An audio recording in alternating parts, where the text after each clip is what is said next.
الحمد للہ رب العالمین والعاقبۃ للمتقین الصلاۃ والسلام علی سید الانبیاء والمرسلین اما بعد فاعوذ باللہ من الشیطان الرجیم بسم اللہ الرحمن الرحیم قال اللہ تبارک و تعالی فی القرآن المجید والفرقان الحمید وَهَذَا كِتَابٌ أَنزَلْنَاهُ مُبَارَكٌ فَاتَّبِعُوهُ وَاتَّقُوا لَعَلَّكُمْ تُرْحَمُونَ إِنَّ اللَّهَ وَمَلَائِكَتَهُ يُصَلُّونَ عَلَى النَّبِيِّ يَا أَيُّهَا الَّذِينَ آمَنُوا صَلُّوا عَلَيْهِ وَسَلِّمُوا تَسْلِيمًا الصَّلَاةُ وَالسَّلَامُ عَلَيْكَ يَا رَسُولَ اللَّهِ وَعَلَى آلِكَ وَأَصْحَابِكَ يَا حبيب الله الصلاة والسلام عليك يا خاتم النبيين وعلى آلك وأصحابك يا خاتم المعصومين اللہ تبارک و تعالی جل جلالہ وعما نوالہ وعظم شانہ کی حمد و ثنا کے بعد حامی بے کساں نبی رحمت شفیع امت مالک جنت تاجدار نبوت شہنشاہ رسالت صلی اللہ علیہ وسلم کے دربار گوہربار میں ہدیہ درود و سلام عرض کرنے کے بعد محترم سامعین گرامی السلام علیکم ورحمۃ اللہ وبرکاتہ۔ آج مجھے اس مسجد کے اندر گفتگو کرنے کا موقع مل رہا ہے۔ اسی مسجد کے اندر سے میں نے الحمدللہ حفظ قرآن کیا۔ استاد محترم عالم نبیل فاضل جلیل حضرت علامہ مولانا قاری محمد آصف حسین قادری صاحب سے میں نے حفظ کرنے کی سعادت حاصل کی۔ آج میں خوش قسمت ہوں کہ مجھے اپنے استاد محترم کے سامنے جو میں نے سبق پڑھا وہ مجھے آج سبق سنانے کا یہ فیض یہ شرف مل رہا ہے۔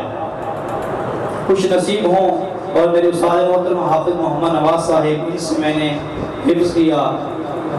الحمدللہ اس پروردگار کا احسان باری نازل کی تاکہ تم اس کی پیروی کرو، اس کی پیروی کرو اور پرہیزگاری اختیار کرو تاکہ تم پر ہم رحم فرمائیں۔ کیا فرمایا؟ کون سی کتاب؟ قرآن کے بارے میں رب کائنات نے ارشاد فرمایا اس قرآن کی پیروی کرو اور پرہیزگاری اختیار کرو تاکہ ہم تم پر رحم فرمائیں۔ جس نے بھی قرآن مجید فرقان حمید کو سمجھا اور اس کی پیروی کی اور پرہیزگاری اختیار کی پھر رب نے اس پر کرم فرما دیا، رب نے پھر اس کو غوث اعظم بنا دیا، پھر اس کو رب نے داتا علی حجویری بنا دیا۔ جس نے قرآن مجید کو سمجھا پھر اس پہ عمل کیا پھر اس کو حضرت سلطان العارفین برہان الواصلین میرے مرشد کریم حضرت سلطان محمد باہو رحمۃ اللہ تعالی بنا دیا۔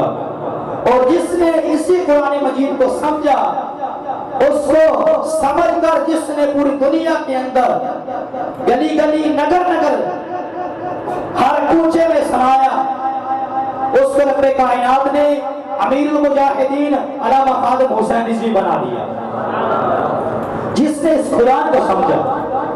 لیکن آج ہم اس قرآن سے دور ہیں، ہم اس قرآن کو سمجھتے نہیں ہیں لیکن پڑھتے ہیں۔ لیکن کچھ حضرات ایسے جن کو قرآن اوپر سے دیکھ کر بھی پڑھنا نہیں آتا۔ جب ہم قرآن پڑھیں گے نہیں، سمجھیں گے نہیں، تلفظ سے اس کو ادا نہیں کریں گے، ہمیں ثواب نہیں ملے گا بلکہ خود قرآن اس پہ لعنت فرمائے گا۔ رب کی عظیم کتاب ہے، سب کتابوں کی سردار ہے اور سب نبیوں کے سردار میرے نبی مصطفیٰ حضرت محمد مصطفیٰ صلی اللہ علیہ وسلم پر یہ نازل ہوئی ہے۔ لیکن آج ہم اس کتاب سے دور ہیں، اس قرآن کو سمجھتے نہیں ہیں، پڑھتے نہیں ہیں۔ اگر پڑھتے ہیں تو اپنے تک محدود ہیں۔ ہمیں چاہیے کہ ہم قرآن کو صحیح لفظ صحیح ادائیگی کے ساتھ اس قرآن سے مکہ ہو جائے، اس قرآن کو سمجھیے گا۔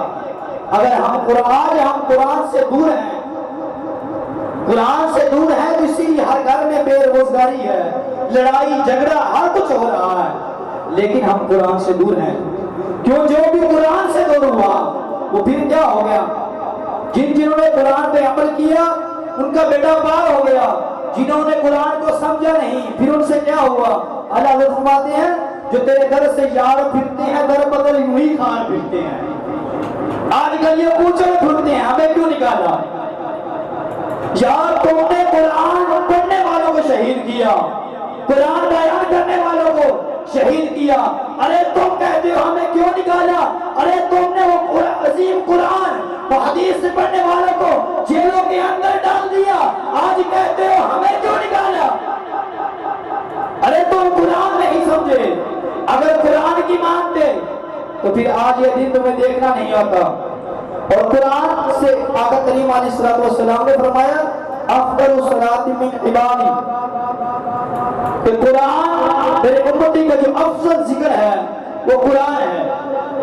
جب انسان قرآن پڑھتا ہے نا، جب قرآن کی تلاوت کرتا ہے، امام سوری رحمۃ اللہ تعالیٰ فرماتے ہیں کہ جب قرآن پڑھتا ہے تو پھر کیا ہوتا ہے؟ فرشتے اس کے دونوں آنکھوں کے درمیان ماتھے پر بوسہ لیتے ہیں۔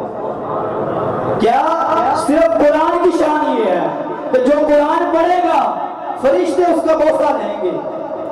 ہمیں چاہیے کہ ہم قرآن پڑھیں، قرآن کو سمجھیے گا، جس نے قرآن کو سمجھا اس کا بیڑا پار ہو گیا۔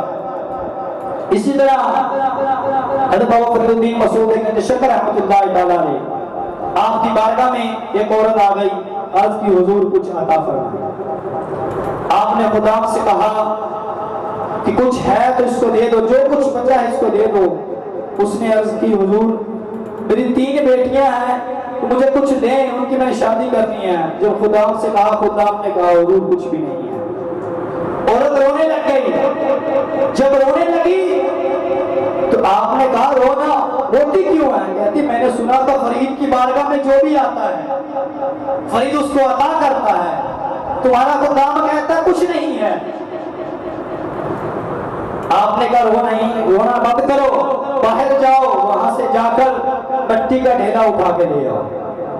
وہ عورت گئی، مٹی کا ڈھیلا اٹھایا، آپ کی بارگاہ میں پیش کر دیا۔ آپ نے سورۃ اخلاص پڑھنا شروع کر دیا، رب کا قرآن پڑھنا شروع کر دیا۔ یار قرآن کی برکتیں بہت ہیں، ذرا تم قرآن پڑھ کر دیکھو۔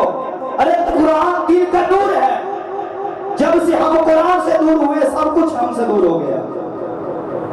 پھر آپ نے سورۃ اخلاص پڑھی، 3 بار پڑھ کر اختتام کیا۔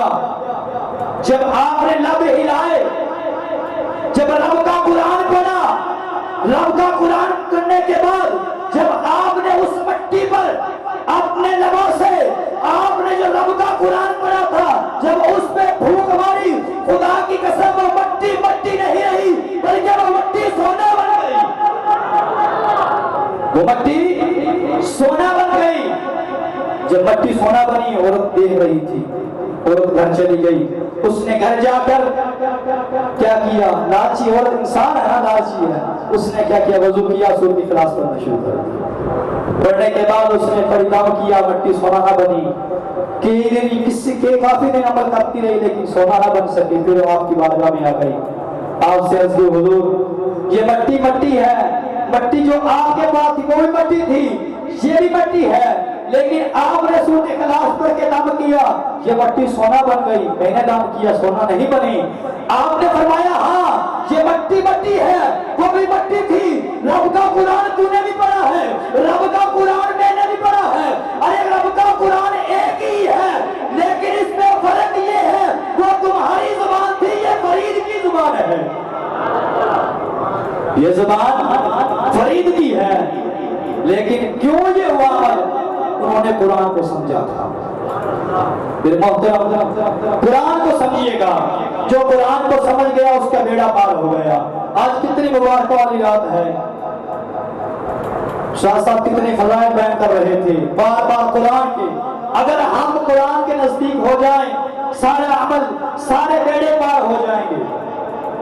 حضرت امام احمد بن حنبل رحمۃ اللہ تعالیٰ نے جب آپ کو رب کا دیدار ہوا، جب آپ کو رب کا دیدار ہوا، رب سے عرض کی مولا تجھے سب سے کون سا عمل پسند ہے، کون سا عمل زیادہ پسند ہے؟ رب کائنات نے ارشاد فرمایا مجھے سب سے زیادہ جو عمل پسند ہے نا وہ قرآن پڑھنا ہے. رب کا قرآن ہے نا, قرآن پڑھنا ہے. اور مولا عرض کی مولا تمہیں قرآن پڑھنا تمہیں بہت پسند ہے. وہ قرآن ہم ہے لیکن وہ قرآن سمجھ کے پڑھی یا بغیر سمجھ کے پڑھے؟ تو رب کائنات نے فرمایا اگر تو بغیر سمجھے قرآن پڑھے, قرآن کی تلاوت کرے, اس کی اتنی طاقت نہیں ہے اسے سمجھ سکے, لیکن وہ قرآن صحیح طریقے سے پڑھ رہا ہے, رب فرماتا مجھے پھر بھی وہ پسند ہے. قرآن ایک ایسا عمل ہے کہ رب کو بہت پسند ہے. جب ہم قرآن کے نزدیک ہو جائیں گے بیڑا پار ہو جائے گا. اسی طرح بس میری حاضری مکمل ہو گئی. میں آپ سے عرض کرتا ہوں قرآن سے محبت لائیں, قرآن سے دل لگی ہو جائے تو پھر بیڑے پار ہو جائیں گے. جب یہی قرآن میرے استاد محترم پڑھتے ہیں کمال ہو جاتی ہے. آپ کہتے ہیں کمال ہے. جب یہی قرآن امیر المجاہدین علامہ خالد حسین رشی پڑھتے ہیں تو کہتے ہو کمال ہوگی. جب یہی قرآن کنز العلماء مفکر اسلام ڈاکٹر محمد اشرف قاسم جلالی پڑھتے ہیں کہتے ہو کمال ہو گئی. میں نے کہا یہ سب کمال ان کا نہیں, یہ سب کمال قرآن کا ہے. جب قرآن سے محبت کی, جب قرآن سے لگن کی, جب قرآن کا نور دل میں آیا, رب نے ان کو بلند کر دیا. رب نے ان کو بلند کر دیا. قرآن سے محبت کیجیے گا. جو کچھ میں نے پڑھا اللہ تعالیٰ کی بارگاہ میں قبول و منظور فرمائے. ہمارے